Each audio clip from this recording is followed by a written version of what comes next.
ఆదాయానికి మించిన ఆస్తుల కేసులో పరిశ్రమల శాఖ డిప్యూటీ చీఫ్ ఇన్స్పెక్టర్ గంగాధర్ నివాసంలో ఏసీబీ సోదాలు నిర్వహిస్తోంది.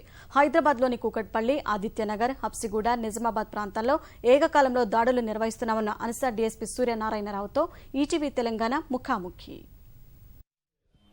ఆదాయానికి మించి ఆస్తుల వ్యవహారంలో పరిశ్రమల శాఖ deputy chief inspector Gangadhar Reddy ఇంటిపై ఏసీబీ అధికారులు సోదాలు చేస్తూ ఉన్నారు.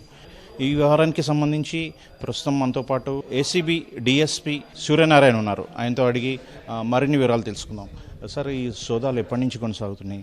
అంటే ఆదాయానికి మించి ఆస్తుల వ్యవహారంలో ఏమేమి గుర్తించారు?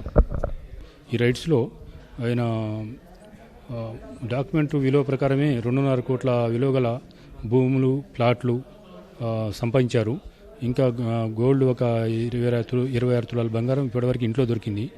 ఇంట్లో కూడా ఒక 6,10,000 క్యాష్, ఇంకా ఎఫ్డీలు 17.5 లక్షలు, చిట్ ఫండ్స్ 17.5 లక్షలు విలువ గల డాక్యుమెంట్స్ దొరికాయి. వీటన్నిటి విలువ చిట్ ఫండ్స్, ఎఫ్డీల విలువే 41 లక్షలు అవుతుంది. ఇవన్నీ కాకుండా ఇంకా ల్యాండ్స్, ప్లాట్ల విలువ వీటికి అదనము. మొత్తం ఇప్పటి వరకు అంటే ఈ హైదరాబాదే కాకుండా ఇతర ప్రాంతాల్లో గుర్తించిన ఆస్తుల విలువ ఎంత? మొత్తం ఆస్తుల విలువ మార్కెట్ విలువ ప్రకారం 10 నుంచి 15 కోట్ల మధ్యలో ఉంటుంది. సోదాలు ఎప్పటి వరకు కొనసాగే అవకాశం ఉంది? అదేవిధంగా బ్యాంకు లాకర్లు ఏమైనా గుర్తించారా? బ్యాంకు లాకర్లు మొత్తం 3 దొరికాయి.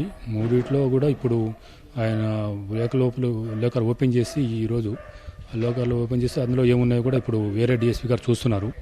మొత్తం మీద ఆదాయానికి మించిన ఆస్తుల వ్యవహారంలో factories deputy chief inspector Gangadhar Reddy వద్ద 10 నుంచి 15 కోట్ల రూపాయల అక్రమ ఆస్తులు గుర్తించినట్లు ఏసీబీ అధికారులు చెప్తున్నారు. సోదాలు ఇంకా కొనసాగుతున్నాయి.